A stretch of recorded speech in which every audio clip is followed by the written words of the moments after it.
அரசியல்ல நிரந்தர நண்பரும் இல்ல, நிரந்தர எதிரியும் இல்ல அப்படின்ற டயலாக நம்ம சினிமாவுல பார்த்துட்டுருப்போம். அந்த டயலாக் 100% உண்மை அப்படின்றத கலைஞர் மற்றும் சோவோட நட்பை பார்த்து தெரிஞ்சுக்கலாம். ஆரம்பத்துல கலைஞர் மற்றும் சோவுக்கு இடையில நல்ல நட்பு இருந்துச்சு. சோ அரசியல் விமர்சகர் ஆனதுக்கு அப்புறமா கொள்கை ரீதியா கலைஞர் மற்றும் சோவுக்கு இடையில வேறுபாடு இருந்ததால தன்னை விமர்சிச்ச சோ கிட்ட தன்னோட கோப முகத்தை காட்ட வேண்டிய நிலைமை கலைஞருக்கு ஏற்பட்டுச்சு. இந்த நிகழ்ச்சியில கலைஞர் மற்றும் சோவுக்கு இடையில இருந்த நட்பை பத்தி திரைப்பட தயாரிப்பாளர் மற்றும் இயக்குனருமான சித்ரலட்சுமி நம்ம கூட ஷேர் பண்ணியிருக்காங்க.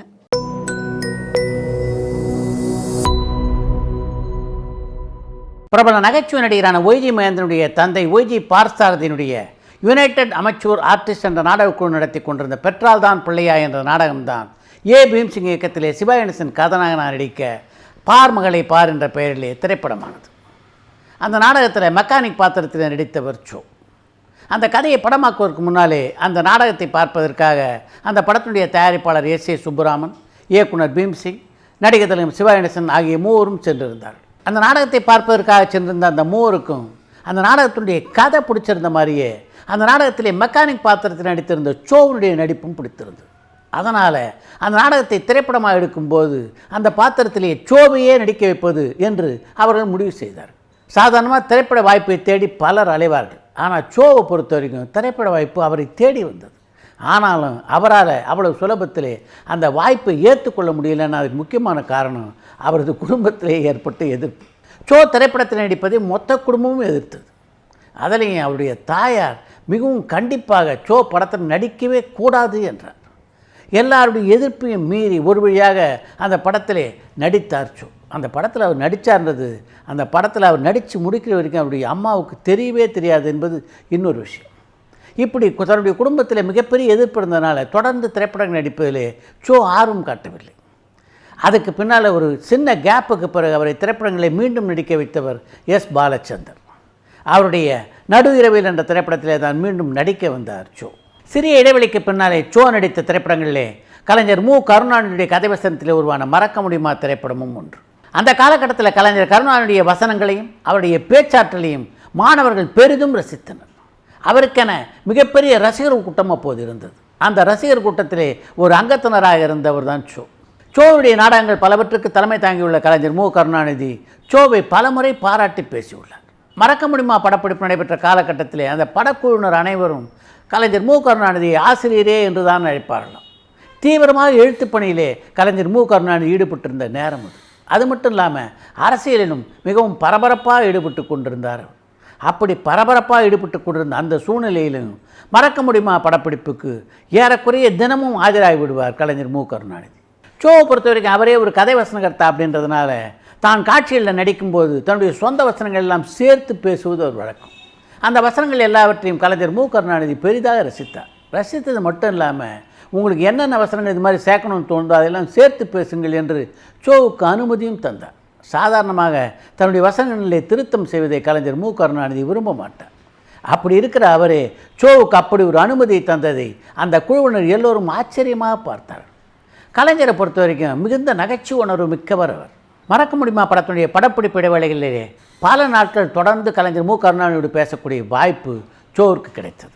அந்த தருணங்கள்லாம் என்னால் மறக்க முடியாத தருணங்கள். கலைஞர் மு கருணாநிதியை பொறுத்த வரைக்கும் யாருக்கும் தோணாத ஒரு ஆங்கிள் அவருக்கு தோணும். ஒரு முறை நாங்கள் பேசி கொண்டிருந்த போது மறக்க முடியுமா படத்தினுடைய போஸ்டரை அவரிடம் கொண்டு வந்து காண்பித்தார். அந்த போஸ்டரை எல்லார்ட்டையும் காமிச்சு கருத்து கேட்டார் கலைஞர் மு கருணாநிதி. எனக்கு அந்த போஸ்டர் சுத்தமாக பிடிக்கல. கருப்பு, மஞ்சள், பச்சை, சிவப்பு என்று எல்லா வண்ணங்களையும் போட்டு அப்படி ஒரு டிசைனை உருவாக்கியிருந்தார் அந்த டிசைனர். இந்த டிசைனு முகத்தில் அரையிற மாதிரி இருக்குது என்று கலைஞர் மு கருணாநிதியிடம் நான் சொன்னேன். நான் அப்படி சொன்ன உடனே கொஞ்சம் கூட வருத்தப்படவில்லை கலைஞர். அதற்கு மாறாக இந்த டிசைன் பண்ணவருக்கு பாலிடிக்ஸும் தெரியும் போல இருக்குது. எங்கள் கூட்டணியில் இருக்க எல்லா கலரையும் இந்த போஸ்டரில் போட்டார். சுதந்திர கட்சிக்காக நீலம், முஸ்லீம் லீக்குக்காக பச்சை, எங்கள் கட்சிக்காக கருப்பு, சிவப்பு என்று ஆரம்பித்து அந்த போஸ்டரில் இருந்த எல்லா நிறங்களுக்கும் ஒவ்வொரு அர்த்தத்தை கொடுத்தார் அவர். அது மாதிரி நேரத்துக்கு தகுந்த மாதிரி கமெண்ட் அடிக்கிறதுல கலைஞர் கருணாநிதி வல்லவர். அதே சமயத்தில் மற்றவர்கள் அப்படி கமெண்ட் அடித்தா அதையும் ரசித்து கேட்பார் அவர் என்று ஒரு பத்திரிகை பேட்டியிலே குறிப்பிட்டிருக்கிறார் சோ. சோவுடைய பரபரப்பான அரசியல் நாடகமான முகமது பின் துக்ளக் 100வது முறையாக நடைபெற்ற போது அந்த நிகழ்ச்சிக்கு தலைமை தாங்குவதற்காக கலைஞர் மு கருணாநிதி வந்திருந்தார். அவர் மேடையில் பேசும்போது இந்த நாடகம் அரங்கேற்றப்பட்ட போது என்னை சோ அழைக்கலை, என்ன அப்போ அவர் கூப்பிட்டுருந்தார்னா நான் நிச்சயமாக என் மனதுக்கு தோன்றிய பல திருத்தங்களை எல்லாம் சொல்லியிருப்பேன். அதற்கு பயந்து கொண்டு தான் அவர் என்னை அழைக்கவில்லை என்று பேசினார். அவர் அப்படி பேசி முடித்த உடனே மொத்த கூட்டமும் அப்படி ஒரு கைத்தட்டல். இது முடிஞ்ச உடனே சோ பேச வந்தார். இந்த நாடகத்தை பொறுத்த வரைக்கும் முதல்லையே நான் கலைஞர் மு கருணாநிதி அழைக்கலை அப்படின்னு அவர் சொன்னார். அது உண்மைதான். ஆனால் அதுக்கு அவர் ஒரு காரணம் சொன்னார் பாருங்கள், அதுதான் தப்பு. என்னை பொறுத்த வரைக்கும் நாடகம் நடக்க நான் வசனங்களை சேர்த்துக்கிட்டே இருப்பேன். அதில் பெரும்பகுதி அரசியல் வசனங்களாக இருக்கும்னு உங்கள் எல்லாருக்கும் நல்லா தெரியும். இப்படி முழுமையாக எல்லா வசனங்களும் சேர்ந்த பிறகு அவரை அழைக்க வேண்டும் என்பதற்காகத்தான் என்னுடைய 100வது நாடகத்துக்கு அவரை அழைத்தேன் என்றார் சோ சொல்லி முடித்த போதும் கலைஞருக்கு எவ்வளோ கைத்தட்டல் விழுந்ததோ அதே போன்ற கைத்தட்டல் அந்த அரங்கத்திலே எழுந்தது.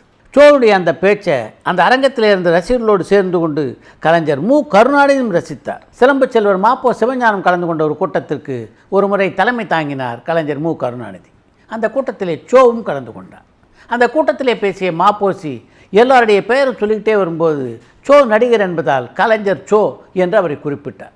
மாப்போசி அப்படி பேசிட்டு உட்கார்ந்த உடனே அடுத்தபடியாக பேச வந்த சோ, இன்று முதல் தமிழ்நாட்டில் 2 கலைஞர்கள், ஒன்று கலைஞர் மு கருணாநிதி, இன்னொன்று கலைஞர் சோ. மாப்போசியே சொல்லிட்டார். அதனால் இனிமே நான் என்ன பேசினாலும் அது கலைஞர் கருணாநிதி பேசுவதாக அர்த்தம் என்று சொல்லி முடிக்க அங்கே இருந்த மொத்த கூட்டமும் அப்படி அந்த பேச்சை வரவேற்றது. இதுக்கு அடுத்தபடியாக கலைஞர் மு கருணாநிதி பேச வந்தார். பேச வந்த உடனே சோவை பார்த்து சிரித்தபடியே கலைஞர் சோ அவர்களே என்று அவர் தன்னுடைய உரையை ஆரம்பிக்க சோவுக்கு எவ்வளோ கைத்தட்டல் விழுந்ததோ அது மாதிரி இரட்டிப்பு கைத்தட்டல் கலைஞர் மு கருணாநிதிக்கு விழுந்தார். நாடக நடிகர், திரைப்பட நடிகர் என்ற நிலையிலிருந்து அரசியல் விமர்சகர் என்ற நிலைக்கு சோ உயர்ந்ததற்கு பின்னாலே பல முறை கலைஞர் மு கருணாநிதியை கடுமையாக விமர்சித்திருக்கிறார் சோ. அப்படிப்பட்ட தருணங்களிலெல்லாம் தன்னுடைய கோப முகத்தை சோவிடம் காட்டியவர் தான் கலைஞர். எனக்கு அதில் எந்த வருத்தமும் இல்லை.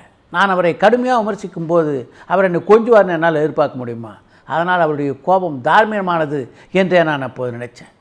ஆனால் என்னுடைய விமர்சனம், அவருடைய கோபம் இதையெல்லாம் தாண்டி எங்களுக்கிடையே நட்பு, அதுவும் சீரான நட்பு தொடர்ந்தபடி இருந்தது என்று ஒரு பத்திரிகை பேட்டியிலே குறிப்பிட்டிருக்கிறார் சோ. கலைஞர் கருணாநிதியைப் போலவே புரட்சித் தலைவர் எம்ஜிஆரோடும் சோவுக்கு நல்ல சீரான நட்பு இருந்தது. கலைஞருக்கும் எம்ஜிஆருக்கும் இடையே பனிப்போர் உச்சக்கட்டத்திலே இருந்தபோது மேக்கலா பிக்சர்ஸ் தயாரிப்பான எங்கள் தங்கம் படத்திலே எம்ஜிஆரோடு சோவும் நடித்து கொண்டிருந்தார். அந்த படத்துடைய படப்பிடிப்பு பொறுத்த வரைக்கும் ஏறக்குறைய பெரும்பகுதி படப்பிடிப்பு முடிவடைந்து விட்டது. இன்னும் ஒரே ஒரு நாள் படப்பிடிப்பு பாக்கி. அந்த படப்பிடிப்பு முடித்துவிட்டு மறுநாள் எம்ஜிஆர் வெளிநாடு செல்வதாக இருந்தார். அவர் வெளிநாடு போனால் திரும்ப வரத்துக்கு ஏறக்குறைய 1 மாதம் ஆகும் என்பதால் அன்றைக்கு அந்த காட்சியை முழுவதையும் படமாக்கி முடித்து விட வேண்டும் என்பதிலே அந்த படத்துடைய இயக்குநரான கிருஷ்ணன் பஞ்சுவும் தயாரிப்பாளரான முரசொலி மாறனும் மிகவும் முனைப்போடு இருந்தார்கள். காத்தால் 8 மணிக்கெல்லாம் எல்லா கலைஞர்களும் சத்யா ஸ்டூடியோவிலே ஆஜராகிவிட்டார். சோவும் 8 மணிக்கு வந்துட்டார். கரெக்டாக 8:10 அந்த ஸ்டூடியோவுக்குள்ளே நுழைந்தார் எம்ஜிஆர். அவ்வளோ சீக்கிரம் அவர் வருவார்னு முரசொலி மாறனும் நினைக்கல, இயக்குனர் கிருஷ்ணன் பஞ்சுவும் நினைக்கல. அவர் மேக்கப் போட்டு வந்துட்டார்னா சரியாக மொத்தம் 2 மணி நேரம் படப்பிடிப்பு தான். எம்ஜிஆருக்கு தனியாக ஒரு காட்சியும் சோவோடு ஒரு காட்சியும் படமாக்கப்பட இருந்தது. இந்த 2 காட்சியும் மொத்தமாக எடுத்து முடிக்கிறதுக்கு 1 மணி நேரம் தான் ஆகும். 9 மணிக்கு எம்ஜிஆர் மேக்கப் போட்டு வந்தார்னா 10:30 இல்லை 11 மணிக்குள்ளே படப்பிடிப்பு முடித்து விடலாம் என்று அந்த படத்தினுடைய இயக்குனரான கிருஷ்ணன் மஞ்சு திட்டம் போட்டு கொண்டிருந்தார். எம்ஜிஆரை பொறுத்த வரைக்கும் 8:10 ஸ்டூடியோவுக்கு வந்துட்டாரே தவிர நேராக மேக்கப் ரூமுக்கு போய் ஒரு மேக்கப் போட்டுக்கொண்டு தயாராகவில்லை. மேக்கப் ரூமுக்கு வெளியில் ஒரு சேர் போட்டுக்கொண்டு அமர்ந்தார். அவரை சுற்றி ஒரு 4-5 பேர் உட்கார்ந்து கொண்டு இருக்க அவரோடு பேசி கொண்டிருந்தார் எம்ஜிஆர். 9, 10, 11 ஆச்சு. 11 மணிக்கு காரை எடுத்துக்கொண்டு அந்த ஸ்டூடியோ விட்டு வெளியே கிளம்பி விட்டார். அவங்க எங்கே போயிருக்காருன்னு விசாரித்த போது இன்னும் 1 மணி நேரத்தில் திரும்பி வந்து விடுவார் என்ற தகவல் மட்டும் அந்த படத்தினுடைய இயக்குனரான கிருஷ்ணன் பஞ்சுக்கும் அந்த படத்தினுடைய தயாரிப்பாளரான முரசொலி மாறனுக்கும் கிடைத்தது. பகல் 1 மணிக்கெல்லாம் சத்யா ஸ்டூடியோவுக்கு எம்ஜிஆர் திரும்ப வந்துட்டாலும் அவர் மேக்கப் போட்டுக்கொள்ளவோ படப்பிடிப்புக்கு தயாராகவோ இல்லை. அதை பார்த்த சோ எம்ஜிஆர்கிட்ட போனார். நீங்கள் இந்த ஷூட்டிங்கில் கலந்துக்க போகிறீங்களா இல்லையா? இல்லைன்னா எங்கிட்ட சொல்லிடுங்க, நான் எதுக்கு வீணாக காத்துக்கிட்டு இருக்கணும் என்று எம்ஜிஆர் நம்ம அவர் கேட்டபோது, நீங்கள் ஒரு விஷயம் எனக்காக பண்ணுறீங்களா என்று சோவிடம் கேட்டார் எம்ஜிஆர். சொல்லுங்கள், என்ன வேணாலும் பண்ணுறேன் என்று சோ சொன்னபோது, பேசாமல் இருங்க சரியா என்று சொல்லிவிட்டு மேக்கப் அறைக்குள்ளே சென்று விட்டார் எம்ஜிஆர். அவர் அப்படி சொல்லிட்டு போனதில் சோவுக்கு ஒரு விஷயம் மட்டும் தெளிவாக புரிந்தது. அன்றைக்கி படப்பிடிப்பு இல்லைன்னா நிச்சயமாக எம்ஜிஆர் அதை பற்றி நம்மகிட்ட சொல்லியிருப்பார். அதனால் இன்றைக்கி எப்படியும் படப்பிடிப்பு உண்டு என்பது மட்டும் அவருக்கு புரிந்தது. ஆனால் அந்த யூனிட்டில் இருக்கவங்க யாருக்குமே தெரியாத, அதனால் எம்ஜிஆர் படப்பிடிப்பில் கலந்து கொள்ளப் போகிறாரோ இல்லையோ என்ற தவிப்பிலே அந்த நாள் பூராவும் அவர்கள் இருந்தார்கள். இந்த பகல் 1 மணிலேருந்து ராத்திரி 9 மணி வரைக்கும் எம்ஜிஆர் யார் யாரிடமோ பேசினார், எங்கெங்கேயோ போனார் வந்தார். ஆனால் மேக்கப் போட்டுக்கொள்ளவும் இல்லை, படப்பிடிப்புக்கு தயாராகவும் இல்லை. சரி, இன்றைக்கி அவ்வளோதான் படப்பிடிப்பு. எம்ஜிஆர் எப்படியும் நாளை காத்தால் வெளிநாடு போயிடுவார். இந்த படத்தினுடைய ஷூட்டிங் முடியாமல் அப்படியே நிற்க போகுது.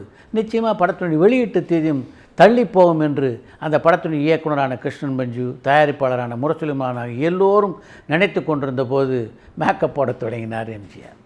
சரியாக 10 மணிக்கு அவர் மேக்கப் போட்டுக்கொள்ள 12 மணிக்கு அந்த படப்பிடிப்பு முடிவடைந்தது. எம்ஜிஆரோட நான் ரொம்ப நெருக்கமாக பழகியிருக்கேன். ஆனாலும் அன்றைக்கி முழுக்க அவர் ஏன் அப்படி நடந்துக்கிட்டான்னு எனக்கு இன்னி வரைக்கும் தெரியல.